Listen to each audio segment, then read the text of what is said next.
Welcome to A Slice with Dice, where education meets inspiration and leadership meets real life. I'm Corey Alderdice, Executive Director of the Arkansas School for Mathematics, Sciences, and the Arts. With 2 decades in school leadership, I'll share what I've learned from walking the tightrope between policy and practice, especially when it comes to doing right by gifted students and their futures. Ready to dive in? Here's this week's Slice. In our last conversation, I introduced the paradigms of student experience: transitional, transformational, and typical, all built from the intentionalities of eclipse, evolve, and escape. And I ended by mentioning that at the center of those paradigms lies something different, something I call catalytic agency.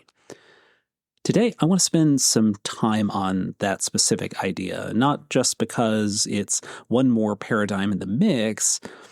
It's because it's ultimately the centerpiece of the model. It's the part of the theory that, to me, is most distinctive, and it's the part that best explains why specialized programs, and especially residential schools, exist in the first place. So let's begin with what catalytic agency actually is. Catalytic students are those whose dissatisfaction is comprehensive. They are not just hungry for more rigor like eclipse students. They are not just seeking belonging like evolving students. They are not just trying to get out of a stifling environment like escape students. They are all of those things and all at once. You see, their satisfaction is multidimensional. They want more, they want to become, and they want out. And because of that, their dissatisfaction can't be met with a single intervention or a single program. It requires acceleration, yes, but also elevation and separation. It requires schools to respond not piecemeal, but holistically. In other words, catalytic agency is dissatisfaction that is so layered, so integrative, that it demands transformation wholesale. It can't be solved by tweaking a course schedule or offering a certificate of recognition. It can't be solved by a pep talk or a placement test. It requires a comprehensive rethinking of how school works for that student. Now, why does this matter so much? Because if you think about the history of gifted education, so many of our models have focused on what students can do. We identify based on test scores, grades, or observable achievement. We create programs designed to stretch ability, and all of that is valuable. But what it often misses is the experience of the student. It misses how they feel about their schooling, how they perceive themselves in context, and what they're willing to act on. Catalytic agency flips this perspective. It says that's what's most distinctive about giftedness isn't just high ability, but this particular comprehensive dissatisfaction. It's the readiness to demand something different across all dimensions: intellectual, social, and contextual. It's the restless drive to reshape the experience of learning, not just within a subject, but in the very structure of school itself. And this, I think, is where catalytic agency feels different from traditional theories of giftedness. And take, for example, Joseph Renzulli's 3-ring model. He argues that giftedness arises from the intersection of high ability, creativity, and task commitment. It's a compelling model, in fact, one of my favorite, and it has shaped decades of practice. But it's focused largely on traits within the student. Catalytic agency, by contrast, is focused on the interaction between the student and their environment. It's not just about what they do internally, it's how dissatisfied they are with the match between their potential and their context, and how that dissatisfaction drives them to act. It's less about what traits they possess and more about what they seek. Orgagne's differentiated model of giftedness and talent, which distinguishes between natural abilities, giftedness, and systemically developed skills, talent. Again, it's a powerful framework, but Catalytic Agency asks us to think less about the inputs and outputs and more about the lived experience. It's not just about raw ability developing into talent. It's about dissatisfaction pressing students into environments where that transformation becomes possible. And in that sense, Catalytic Agency doesn't replace these theories, but I think it complements them. It says, yes, ability, creativity, and commitment matter. Yes, the development of talent matters, but behind it all is dissatisfaction. And that's the fuel that propels students into the very opportunities where those traits can flourish. And this brings me to why specialized schools, and especially residential specialized schools, matter so much. Because for catalytic students, the traditional school environment rarely works. They are too restless, too integrative in their dissatisfaction to be satisfied by incremental changes. A harder math class here, a recognition ceremony there, it doesn't address the whole picture.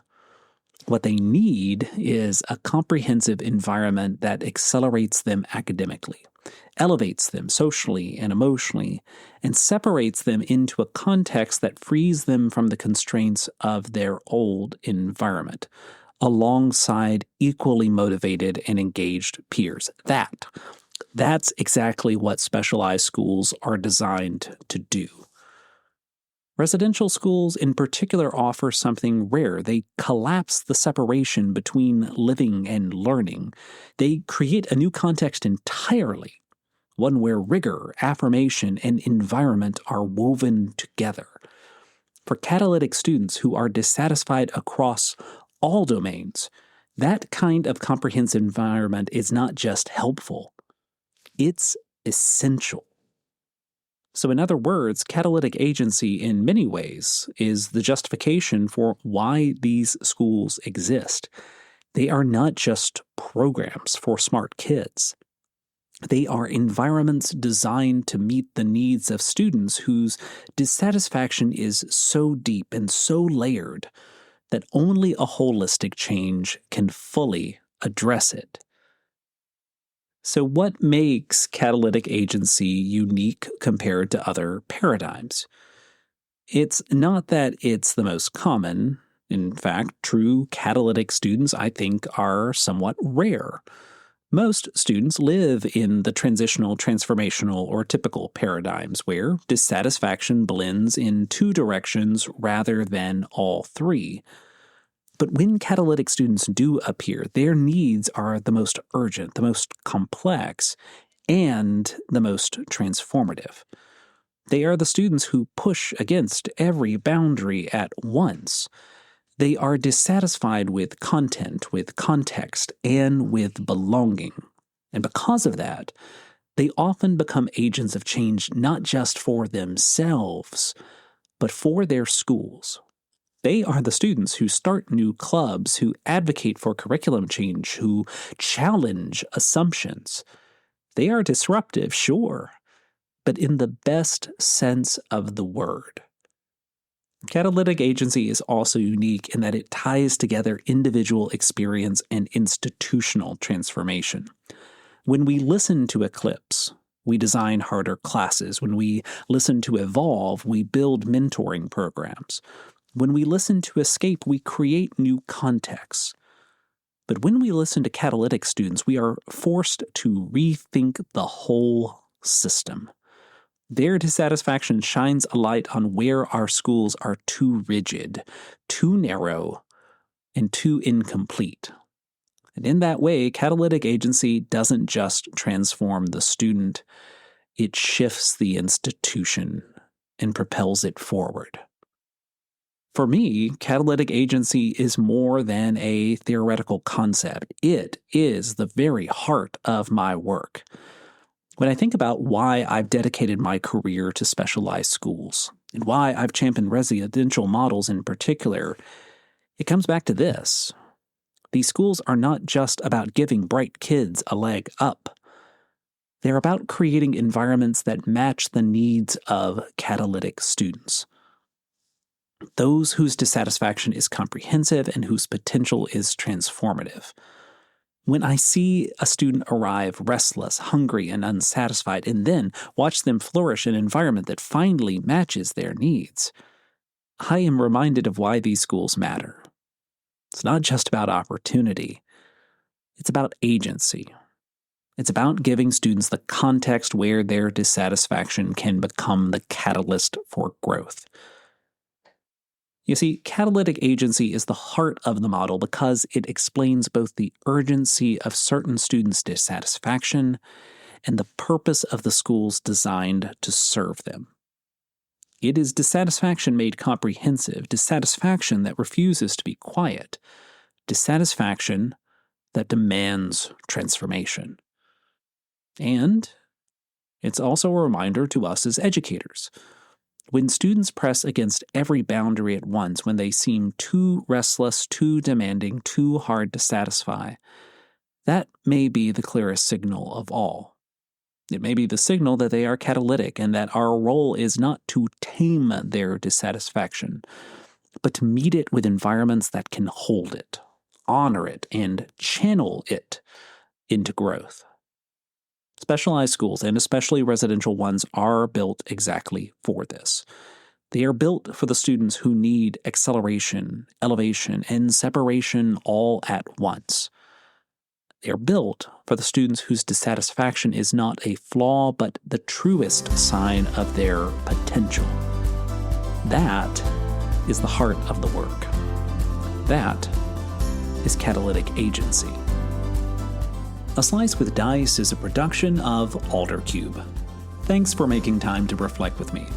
If you're finding value in these episodes, I hope you'll subscribe and help spread the word. Until next week, lead boldly, listen closely, and keep pushing forward. I'll see you then.